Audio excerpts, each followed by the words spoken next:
Hello guys, video पसंद आए तो लाइक और चैनल को सब्सक्राइब कर दीजिएगा। चलिए इसको स्टार्ट करते हैं। अबीस कहता है, क्या तुम्हें मेरी ज़रूरत है उन्हें मारने के लिए? ये सुन के प्रिंस की आंखें काफ़ी ज़्यादा बड़ी हो जाती हैं और वो अपने मन में कहता है कि क्या हो रहा है। अभी अभी अबीस ने एक प्यारे चेहरे के साथ कुछ बहुत ही भयानक शब्द कहे हैं। फिर वो मिंगवे की ओर देख के कहता है, हत्या और अन्य बातें वास्तव में मेरा भ्रम था, है ना? मुझे बचाओ प्लीज़। हाँ, ऐसा नहीं हो सकता। अभी तो तुम ठीक थे, अब अचानक लोगों को क्यों मारना चाहते हो तुम अनएक्सपेक्टेडली? ये कहते हुए प्रिंस अपना हाथ अबीस की ओर लेके जाता है तो अबीस उसका हाथ पकड़ के कहता है, क्योंकि वे मुझे मारना चाहते हैं और वे आपको परेशान भी करते हैं।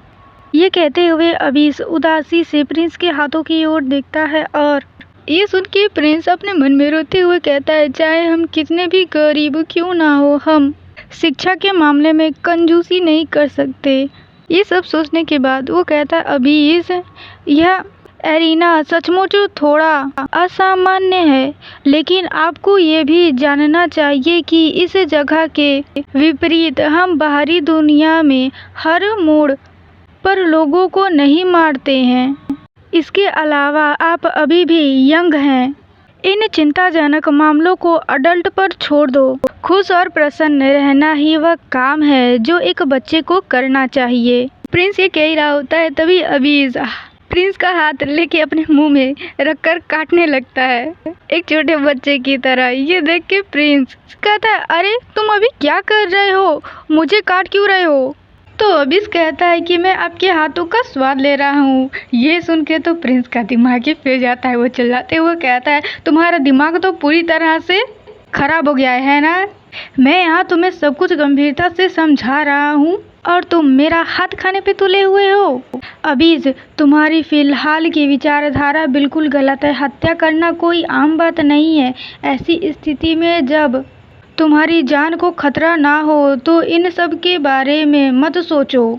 ये सब सुन के अबीस प्रिंस का हाथ छोड़ देता है, मगर उसने जहाँ पे काटा होता है उस जगह पे उसे लिख कर रहा होता है। ये देख के प्रिंस के मुंह से खून निकल जाता है और वो कहता है वह बिल्कुल भी नहीं सुन रहा है। तभी अबीस प्रिंस का हाथ फिर से अपने मुंह में डाल लेता है तो प्रिंस कहता है, दुष्ट, क्या तुम मुझे फिर से खाने की कोशिश कर रहे हो? ये सब देख के मिंगवे कहती है, हालांकि मैं दो अच्छे भाइयों के बीच के इस लवली मोमेंट को बिल्कुल भी बर्बाद नहीं करना चाहती हूँ, लेकिन मिस्टर वांग, आप शायद भूल गए हैं कि आप मेरे साथ जानकारी आदान प्रदान कर रहे थे। ये सुन के प्रिंस मिंगवे की ओर देखते हुए कहता है, आई एम सॉरी, मैं गलती से बच्चे को अनुशासित करने के लिए मुड़ गया था। तो मिंगवे कहती है, हाँ कोई बात नहीं।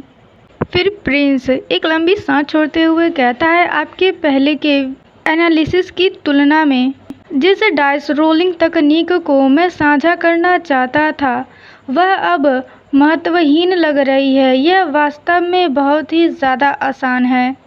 नियमों में कहा गया था कि हमें डाइस फेंकना होगा। दरअसल पहले डाइस को जोर से उछालना और धीरे से रोल करना कहलाता है हल्के से गिराना। इसे डाइस या पासा पलटना भी कहा जाता है। यदि आपके हाथ स्थिर हैं तो आप 100% वे अंक प्राप्त करने में सक्षम होंगे जो आप प्राप्त करना चाहते हैं। यह काफ़ी सुविधाजनक है ना? ये सब सुनने के बाद मिंगवे कहती है, हाँ, लेकिन अगर हम सचमुच ऐसा कर सके तो क्या यह प्रतियोगिता बहुत सरल नहीं होगी? प्रिंस आगे कुछ कहे उससे पहले ही बनी अपीयर होते हुए कहती है, यूहू, हमारे डार्लिंग्स लोगों को काफ़ी डिस्कस करनी चाहिए थी, लेकिन चलो समय बर्बाद ना करें और एबिस एरिना के थर्ड स्टेज पर आते हैं। गेम अब ऑफिशियली तौर पर शुरू हो गया है। ये सुन के एक आदमी कहता है, ठीक है, शुरू हो गया है तो 10 लाख डॉलर का इनाम मेरा है। वह लाल बालों वाला बदमाश तब बहुत सही था जब उसने लड़की को पासा फेंकना सिखाया। काफ़ी संख्या में लोगों ने इसे सुना क्योंकि हम इतनी आसानी से मंच पार कर सकते हैं तो फिर हम पहले स्थान पर आने की होड़ क्यों न लगाएं। फिर वो अपने साथी से कहता है, जल्दी से 6 अंक लेकर आओ, 6 हमें एक आइटम देगा। ये सुन के उसका साथी कहता, ओह ठीक है। इसी तरह बाकी सभी भी मंच पर अफरा तफरी मचाने लगते हैं कि कौन जल्दी जल्दी करेगा। ये सब देख के बनी हंसते हुए कहती है, ये प्रतियोगिता इतनी आसान नहीं है। Ground indicator disappear. ये कह के वो एक बटन दबाती है और वहाँ का ग्राउंड डिसअपीयर होने लगता है। तो ये देख के सभी लोग कंफ्यूज होकर कहते हैं, ये सब क्या हो रहा है। और ये देखकर प्रिंस अपने मन में कहता है, सिंबल जो ये बताते थे कि प्रत्येक वर्ग सुरक्षित है या नहीं, वह गायब हो गए हैं। स्टेज के सारे सिंबल गायब हो जाते हैं। तो वहाँ पे जितने भी सारे पार्टिसिपेंट होते हैं, ये देखकर वो लोग पूछते हैं होस्ट, इसका क्या मतलब है? ज़मीन पर डिज़ाइन कहाँ गए? बिना किसी संकेत के हमें यह पता नहीं चलेगा कि हमें कहाँ जाना है। ये सब सुन के बनी कहती है, आपको तो पहले से ही पता नहीं होगा कि आप कहाँ जा रहे हैं। इसका आधार ये है कि हर किसी ने धोखा नहीं दिया। क्या मैं सही हूँ? ऐसा मत सोचो कि मैं पासा पलटने की तुम्हारी छोटी छोटी तरकीबों के बारे में नहीं जानती। अब कोई नहीं जानता कि अगला कदम क्या होगा। यह इस खेल का एसेंस है। ये सब सुन के प्रिंस अबीस की ओर देख के उससे कहता है, अबीस हमें आगे बढ़ना होगा, मुझे 5वें वर्ग तक ले चलो। ये कहते हुए प्रिंस अबीस की आंखों में देखता है तो अबीस भी उसे ही ताक रहा होता है, काफ़ी ज़्यादा सीरियस लुक से। तो प्रिंस कहता है, रुको, तुम्हें पता होना चाहिए कि पासा कैसे फेंका जाता है। वह पक्ष जिसमें 5 बिंदु ऊपर की ओर हैं। ये सुन के अबीस अपना सर हिलाता है तो प्रिंस एक लंबी सांस छोड़ के कहता है, हाँ, हे भगवान, शुक्र है अभी जो तरीका मैंने सिखाया है उसे अपनाओ। तभी अबीस पासे को ऊपर की ओर फेंकता है और वो पासा जाके उस बॉक्स में गिरता है। ये देख के प्रिंस अबीस का गला पकड़ के डरावनी आवाज़ में कहता है, क्या तुम लड़ना चाहते हो? 5वां वर्ग वह वर्ग है जिसमें लास्ट एंट्री जोन का आइटम कार्ड है। पासा जिस जगह पे फेंका जाना था वहाँ पे वो रोल खड़ा होता है। तभी अबीस अपने हाथ से उसे एक और राउंड घुमा के कहता है, बस इसे हल्के से नीचे करना है। ये देख के प्रिंस कहता है, हल्के हल्के नीचे।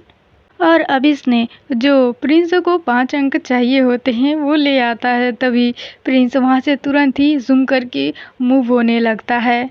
तो वो खुश होकर अपने मन में कहता है, इस बंदे ने अभी हैक का इस्तेमाल किया है ना।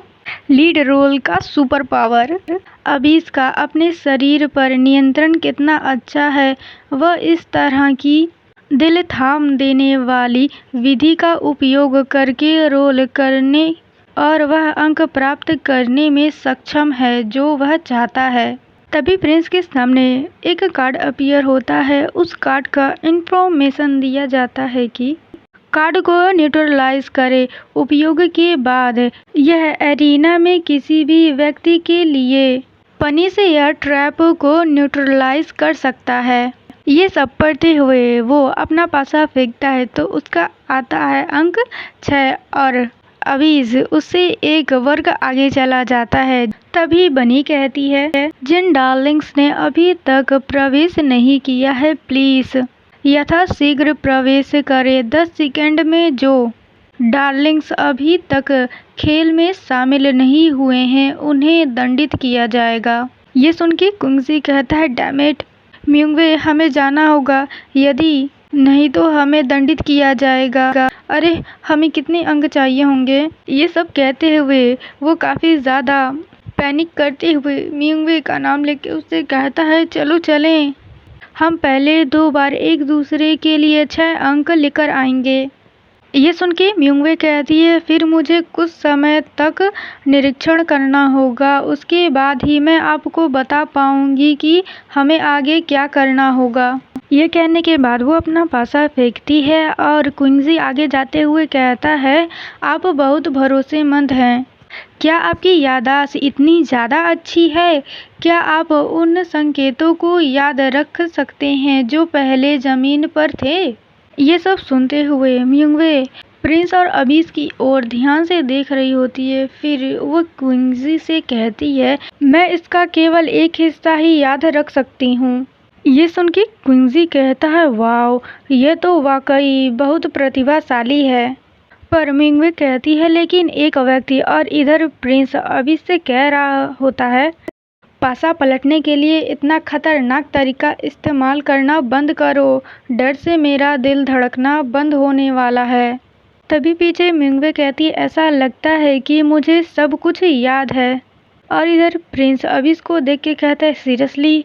हाँ, सौभाग्य से अबीस के साथ मंच को साफ करने के लिए मैंने कंपटीशन मैप का ईमानदारी से अध्ययन किया था।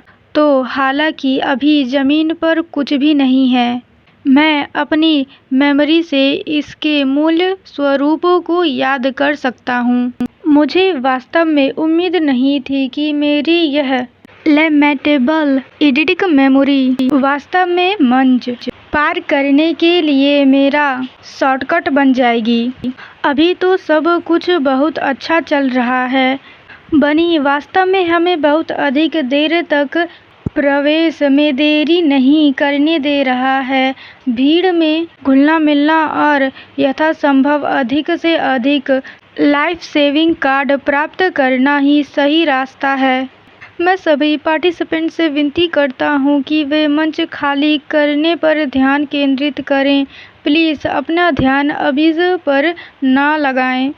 ये सारी बातें सोचते हुए अपने मन में रो रहा है और अबीस से कह रहा है, अबीस 4 अंक लेकर आओ। तो अबीस पासा को उछालने लगता है। तभी एक बूढ़ी औरत कहती है, फाइनली मुझे अंततः एक और पेनाल्टी कार्ड मिल गया। ये कहने के बाद वो हंसती है और अबीस की ओर अपनी उंगली करते हुए कहती है, मैं अपने कार्ड का उपयोग करती हूँ स्लाइसिंग पेनल्टी पार्टिसिपेंट नंबर 6 पर। स्लाइसिंग पेनल्टी कार्ड किसी भी पार्टिसिपेंट के धातु के पिंजरे से तेज ब्लेड निकालकर उसे काट दिया जाएगा। ये सुन के प्रिंस शॉक्ड होकर कहता है, क्या? एक मिनट रुको तो। पार्टिसिपेंट नंबर 6 जिस पर हमला किया जा रहा है वह तो अबीस है। इसी के साथ ये पार्ट यहीं पे ख़त्म होता है। अब आप लोगों से मिलूंगी नेक्स्ट पार्ट में। नेक्स्ट पार्ट देखने के लिए चैनल को सब्सक्राइब और वीडियो पर एक लाइक कर दीजिएगा प्लीज़ गाइस। मेरी मोटिवेशन पूरी तरीके से डाउन हो चुकी है।